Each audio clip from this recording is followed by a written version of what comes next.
Okay, we are moving on to compound slash irregular shapes. And what you're going to be able to do within the next 2 days with compound or irregular shapes is calculate perimeter and area, as well as, well, that's it. You're going to be able to calculate area and perimeter with compound.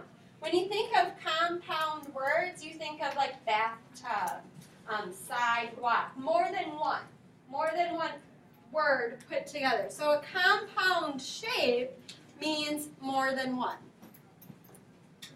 We also call it irregular shapes, meaning it's not following like a specific formula or pattern. You're going to have to be able to decipher what shapes created the compound shape. So the first thing we're going to talk about is area of irregular regions. And to calculate the area, you want to break into the separate shapes that they make. So if you have like a triangle and a circle, or maybe a half a circle, or a fourth of a circle, we're going to have to know how to work with sections of a circle as well. Then you find the area of each, and of course, you would have to add them together. Okay, the first region, I have, what are my two shapes that I have? A semicircle. I have a semicircle and I have a rectangle. So what I like to do to keep myself organized, I like to write my shapes down, and that way I can easily identify the areas of each, and that will be my working space as well. And then I have a half circle. So my rectangle area is base times height, so 25 times 45, which is something. 25 times 45 is 1125. 1,125. That's the area of my rectangle. And now my semicircle, I have to just do a little bit of analyzing. So I see that my diameter is 30, so that means my radius is 15. Because remember that area of a circle is pi r squared, not diameter. So my half circle is going to be 15 squared times pi, and then you divide it by 2, right? Because it's a half a circle. So 15 squared times 3.14 divided by 2 is 353.3. Well, might as well just put the 2 by it. Because at end, we can include it all. And then to find the total area of this compound shape, we'll just add them up. So 353.25 plus 1125 is 1478.25 square feet, because we're doing area. All right? So we just break it into its shapes and find the area of each, and then remember it's compound, so you have to add it together. The next one, I don't have much workroom. It looks like I have a rectangle, and I also have this triangle. So you got to memorize all these formulas too for area. So my rectangle is just base times height, so it's 6 times 5, which is 30, right? Base times height. Now I know for triangle, it's base times height divided by 2. So I need to figure out what is this. Anybody? Ella? Emma? Jeez. 10 minus 6. Yes, so I know that it's all supposed to be 10, but I already have 6 with that rectangle, so this is 4, that 10 minus 6. And then what is the height of this triangle? 5, yep. So it's going to be 5 times 4 divided by 2 is 10. And then compound means you add, so the total is going to be 40 centimeters squared. That's hard to follow. It's hard to follow my work there because there's so much. I don't have very much room. Okay, the next one. I have a rectangle and I have a triangle. So rectangle and triangle, breaking it up into the shapes I know the formula for. Rectangle is 18 times 12. Triangle, the base of that triangle is 18. So 18 times 6 divided by 2. Right? Do you agree with me? 18 times 12 is 216. 18 times 6 divided by 2, 54. I do not, I'm sorry, look. I can't write my 4. That's a 54. So it's 216 plus 54. And that is 270. 270 square feet. No, this whole triangle is 18. Oh, Yeah. yeah. Okay, the next one. I have, what are my two shapes on this next one? Semicircle and half circle. Yep, I have a triangle and a half circle. So your triangle and your half circle. Yeah, it looks like a cone, doesn't it?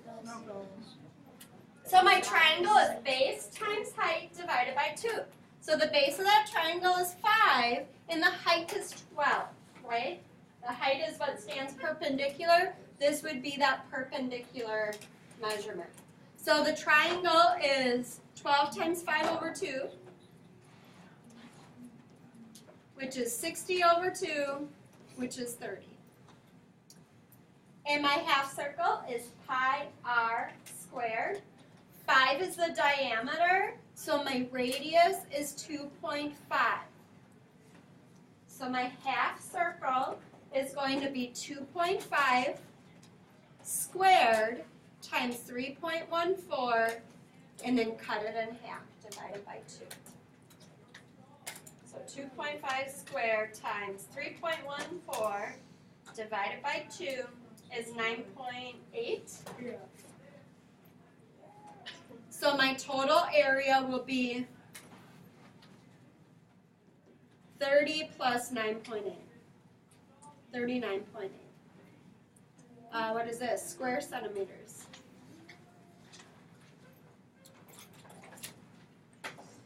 Okay? And then the next one, what do I got? What am I doing on the next one? Tell someone next to you what shapes we have. Look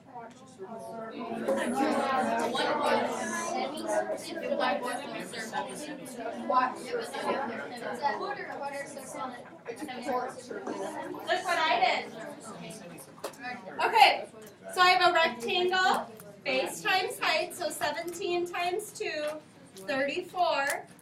And then I have a quarter of a circle. So just like with a half a circle you divide by 2, a quarter of a circle you'll divide by 4. So this is going to be pi r squared. Can you identify the radius of this quarter of a circle? The radius is 12, right? So the quarter circle is going to be 12 squared times pi divided by 4, because it's a 4. Okay? So 144 times 3.14 divided by 4 is 113.04. Add them together for your compound shape, and you get a total of 147.04 square centimeters. Yep. Okay, I'm assuming you got it, right? Because we don't even have much room left, and I want to move on to perimeter of irregular shapes. Area is always a little bit easier because you don't have to worry about finding part of a circumference or anything like that. But perimeter of irregular shapes, remember you need to add around. You don't need to care about the inside. Perimeter is adding around the shape. So when I look at this first example, looks like it's a square and 4 by 4 square. So my perimeter is going to be 4 plus 4 plus 4 plus part of your circumference. So half of your circumference, right? So I need to have plus half circumference. I'm going to make that look nicer. Plus half of the circumference. So I need to find my total circumference. Pi times diameter is my total circumference. So your circumference is 4 pi, which is 4 times 3.14 is 12.56, but I only want half of it. So half is going to be 12.56 over 2, and that's 6.28. So that 6.28 will be this half of the circumference, and then I can just add it to the 3 4s that I already added. So 4 plus 4 plus 4 plus 6.28 is 18.28 units.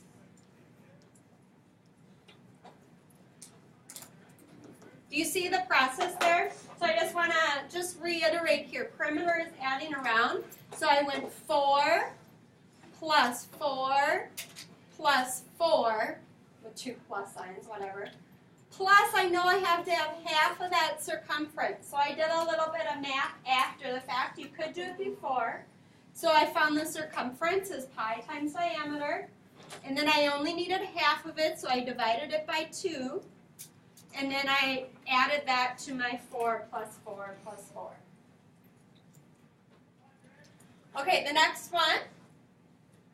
Find the perimeter of this next, looks like a little upside down house front. So my perimeter is going to be, well, just start somewhere. I don't care where you start, just as long as you're remembering to add the outside. So I'm going to start right at that tip, and it's going to be 6 plus 4 plus 7 plus 4 plus 6. And that's it. And then I'm going to use mental math. 10, 10, 27. Okay? Yep, that one was way better than the other one with the half circle. And now this next one. You need to know this, otherwise you have we can't solve this right now.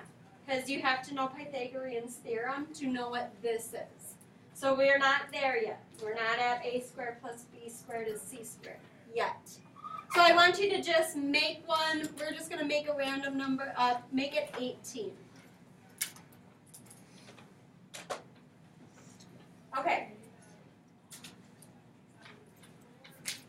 So I know I'm going to need this much of a circumference. How much is that of one circumference? 1/4. So what I'm going to do is take my circumference. I always want to abbreviate circumference because it's such a long word. So circumference formula is pi times diameter, but I'm given radius. So I need to find the total diameter. So my diameter is 20. So my circumference is 20 times 3.14 pi d. And that is 62.8. That's my total, but I only have 1/4 of it. So then I'm going to divide this by 4, and that is 15.7. So that's what this little arc is, 15.7. So my total perimeter is going to be 15.7 plus 18 plus, looks like all around here is 20.